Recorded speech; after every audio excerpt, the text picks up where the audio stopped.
ይህ ልሳነ ቃኘው ቲዩብ ነው። ክፍል 5። የተወደዳችሁ ኢትዮጵያውያንና ኤርትራውያን ወገኖቼ እንዴት ከረማችሁ? ዛሬ ቃኘው በኮሪያ ልሳነ ምድር የኢትዮጵያ ተዋጊዎች ታሪክ ክፍል 5ን ይዤላችሁ ቀርቤያለሁ። ይህን ክፍል ስታደምጡ መጽሐፉ ከዛሬ 72 ዓመት በፊት መታተሙን እያስታወስኳችሁ የሚቀርቡት ዝርዝር ጉዳዮች በተለይም ኢትዮጵያን የተመለከቱት ለዚህ ትውልድ ጆሮ እንግዳ የሆኑ አዳዲስ ነገሮች ይሁኑ እንጂ በጸሐፊው እና በጊዜው ከተዘገቡት ኦፊሴላዊ አስተማማኝ ምንጮች የተወሰዱ መሆናቸውን ለማስገንዘብ እንወዳለን። እውን ኢትዮጵያ እንዲህ ነበረች? እስኪ አብረን እንያት። ምዕራፍ 2 ኢትዮጵያ። በሰሜን ምስራቅ አፍሪካ የምትገኘው ኢትዮጵያ በምስራቅ በፈረንሳይና በብሪቲሽ ሶማሌላንድ፣ በደቡብ በኬንያ፣ በምዕራብ በአንግሎ ኢጂፕሽያን ሱዳን ትዋሰናለች። ይህች ሀገር ሰሜናዊውን የባህር በሯን ኤሪትሪያ የሀገሪቱ አካል ከሆነች ወዲህ አግኝታታለች። ኢትዮጵያ 350,000 ስኩዌር ማይልስ የቆዳ ስፋት ሲኖራት የህዝቧ ቁጥር 15 ሚሊዮን ይገመታል። የኢትዮጵያ ህዝብ ቅን አስተሳሰብ ያለው ጨዋ ህዝብ ነው። የሀገሪቱ ዋና ከተማ ውቧ አዲስ አበባ ናት። የኢትዮጵያ ግዛት ክልል በአብዛኛው ተራራማ ወይም ደጋማ ሲሆን አማካይ ከፍታው ከባህር ወለል በላይ ከ5,000 እስከ 6,000 ጫማ ይደርሳል። በሀገሪቱ ከፍተኛው ተራራማ ክፍል የራስ ዳሽን ሲሆን 15,158 ጫማና ተከታዩ ጭላሎ ደግሞ 14,000 ጫማ ከባህር ወለል በላይ ከፍታ አላቸው። እጅግ አስደሳችና ጤናማ አየር ንብረት ከተፈጥሮ መልክዓ ምድራዊ ውበት ጋር የታደለች ተራሮች፣ ሸለቆዎች፣ ሐይቆች የለበሰችው ኢትዮጵያ የአፍሪካ ስዊትዘርላንድ በሚል ቅጽል ትታወቃለች። ተቆጥረው የማያልቁት ወንዞቿ እና የውሃ ሀብቷ ለእርሻ የተመቸ መሬቷን ያጠጡታል። ትልቁ ሐይቅ ጣና በሀገሪቱ ሰሜን ምዕራብ ክፍል ሲገኝ 250 ስኩዌር ማይልስ ስፋት ያለውና የአባይንም አብዛኛውን ፍሳሽ የሚያዋጣ ነው። የአባይ መፈጠር በአባይ መፍሰስ የተነሳ ለሱዳንና ለግብፅ ህልውናና ብልጽግና ባለቤቱ ይህ ጣና ሐይቅ ነው። ለህይወት የተመቸው የአየር ንብረት፣ ድንግሉ መሬት፣ ከፍተኛ የግብርና ምርት ሊያተርፍ የሚችለው የዝናብ ስርጭት የሀገሪቱ የተፈጥሮ ስጦታ ነው። ጥቅጥቅ ያለው የተፈጥሮ ደንና ምድሩ ሁሉ በአረንጓዴ ብርሃን የሚመላቱ ነገር በሌላው ዓለም የማይገኝ ውበት ነው። ዋናው የሰብል ምርት ጥራጥሬ ሲሆን ይህም ከስንዴ እስከ አገዳ እህል አይነት በቆሎ ድረስ በየአይነቱ አለ። በተጨማሪ ቡና ለውጭ ገበያ የሚቀርብ የሰብል አይነት ነው። በሐረር ክፍለ ግዛት እጅግ ምርጥ የተባለ የቡና ዘር ይበቅላል። ሌላው እጅግ ምርጡ የቡና ዘር መጠሪያው ከተገኘበት ከከፋ ክፍለ ሀገር ይበቅላል። በከብት እርባታ፣ በፍየል፣ በበግ፣ በፈረስና በበቅሎ እንስሳት ሀገሪቱ እጅግ ሀብታም ከመሆኗም የተነሳ ቆዳና ሌጦ ለውጭ ገበያ ታቀርባለች። የዱር አራዊት እንደ አንበሳ፣ ነብርና አቦ ሸማኔ፣ አውራሪስ፣ ጉማሬ፣ አዞ ትሮፒካል በሆነው ቆላማ የሀገሪቱ ክፍል በብዛት ይገኛሉ። በዓለም ላይ እጅግ ግዙፉና ረጅሙ የሚባለው የዝሆን ዘር የሚገኘው በዚህች በኢትዮጵያ ነው። አንዱ የዝሆን ጥርስ እስከ 60 ኪሎ ግራም የሚመዝንና ቁመቱም ከሰው ቁመት የሚረዝም ነው።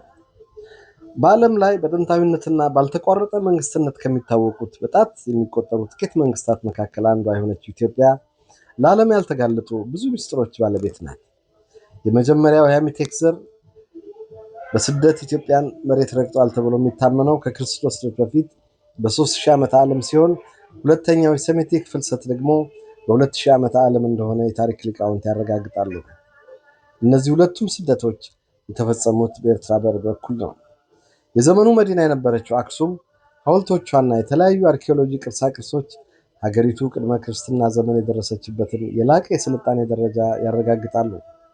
ያ ስልጣኔ ክርስትናን በ4ኛው ምዕተ ዓመት ተቀብሎ በግዛት አንድነት በተዋሃደ ኢኮኖሚና የተዋሃደ ታሪክ ማንነቱን ይዞ እስካሁን የቀጠለ ህዝብና ሀገር ነው።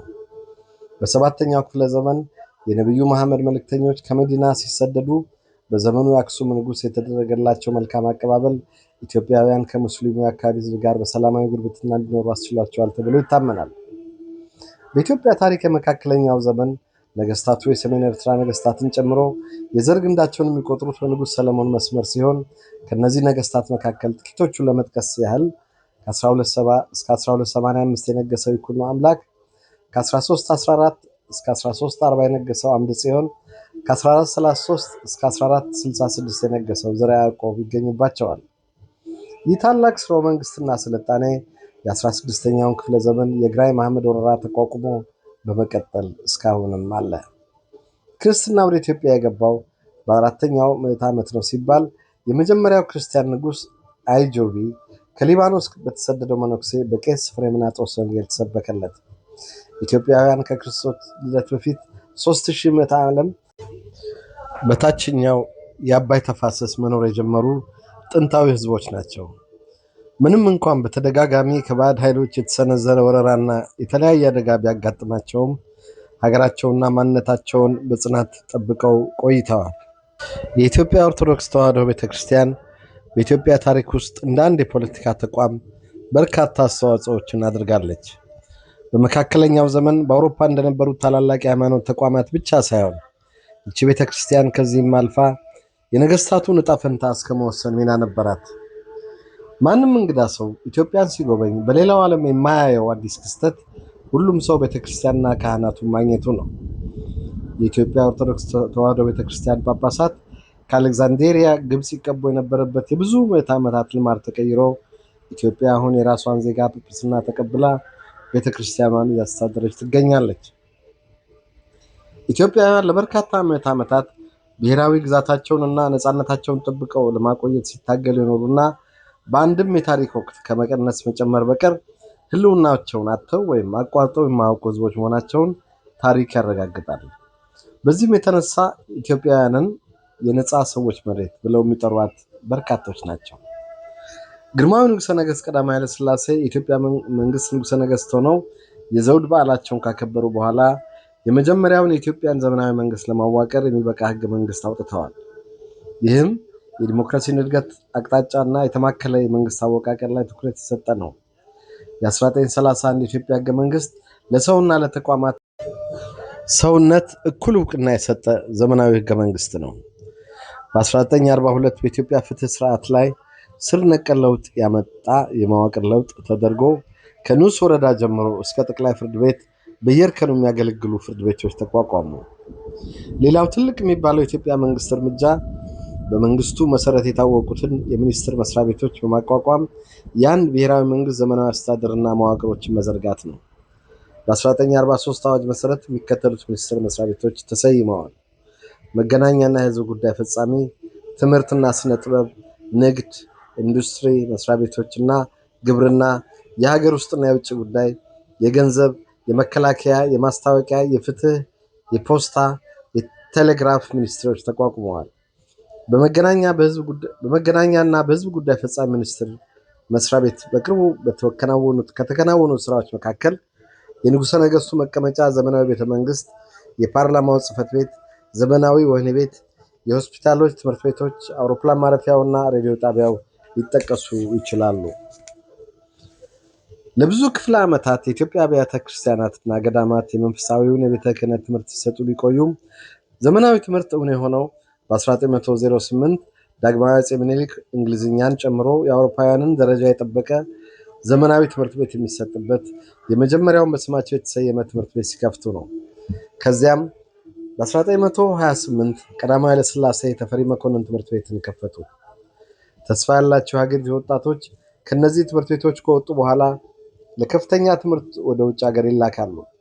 ሲመለሱም ጠቃሚ በሆኑ ቴክኒካዊ የኃላፊነት ቦታዎችን ከመሸፈናቸውም በላይ አስተዳደሩን ዘመናዊ በማድረግ በኩል ትልቅ አስተዋጽኦ አድርገዋል።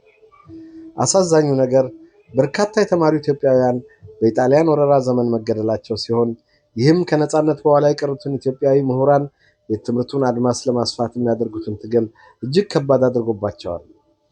ሀገሪቱ በወረራውና ተያይዞ በተፈጠሩ ብዙ ችግሮች ውስጥ ብታልፍም በግርማዊነታቸው ብልህ አመራር ቀላል የማይባሉ እርምጃዎችን ለመራመድ ችላለች። አዲስ አበባ እንደ ቃሏ ፍቺ በአበቦች የምትታወቅ አስደሳች ቀልብ የምትሰርቅ ከተማ ናት። እያደገ የመጣው የነዋሪዎቿ ቁጥር አሁን ወደ 400,000 ይገመታል። በ8,000 ጫማ ከፍታ ከባህር ጠለል በላይ ከተመችው አዲስ አበባ በጋራና ተራራዎች የተከበበች ናት። የሀገሪቱ የባህል የኢኮኖሚና የመንግስት የንግድ እንቅስቃሴ ማዕከል ናት። ከከተማዋ ተነስተው በየአቅጣጫው የሀገሪቱ ክፍሎች የሚደርሱ አውራ ጎዳናዎችም አሏት። በከተማዋ እምብርት የንጉሠ ነገሥቱ ከነቤተሰባቸው የሚኖሩበት ቤተ መንግስት፣ የሚኒስቴር መስሪያ ቤቶችና የመንግስት መስሪያ ቤቶች እንዲሁም የሬዲዮ ጣቢያው ይገኛሉ። አዲስ አበባ የሕክምና አገልግሎትና የህዝብ ጤና አጠባበቅን በእቅድ ስራ ላይ የሚያውሉ ተቋማትንም እያስፋፋች ነው። እነዚህ እቅዶች ተጨማሪ ሆስፒታሎችን መገንባትን ጨምሮ የመድኃኒት ቤቶች፣ የምርምር እና ኢንስቲትዩሽኖችን፣ ወረርሽኝ የሚከላከሉ አገልግሎቶችን ማቋቋም ያካትታል። ሀገሪቱ ከሁለተኛ ዓለም ጦርነት በኋላ ካከናወነቻቸው ዋና ዋና ተግባራት ጥቂቶቹ በ1947 የተመረቀው የባህር ትራንስፖርት እና የአየር ትራንስፖርት ይጠቀሳሉ። የኢትዮጵያ አየር መንገድ መንገደኞችን፣ ዕቃዎችን እና የፖስታ አገልግሎቶችን በየክፍለ ሀገራቱ በማድረስ ሲሰራ በአሁኑ ወቅት በሁሉም ክፍለ ሀገራት እና በ10 ትላልቅ የዓለም ከተሞችም ይበራል። ከጦርነቱ ማብቃት በኋላ አዲስ አበባን ያስጨነቃት የፖለቲካ ጥያቄ የቀድሞ የጣሊያ ቅኝ ግዛቶች ተመልሰው በኢጣሊያ አስተዳዳሪነት ስር መውደቃቸው ሲሆን እነዚህ ይዞታዎች በ1935 የጣሊያ ወረራ የጦርነቱ የዝግጅት ስፍራ የመሆናቸው ልምድ ሶማሌላንድን ጨምሮ ለኢትዮጵያ ስጋት የመሆኑ ጉዳይ ነው።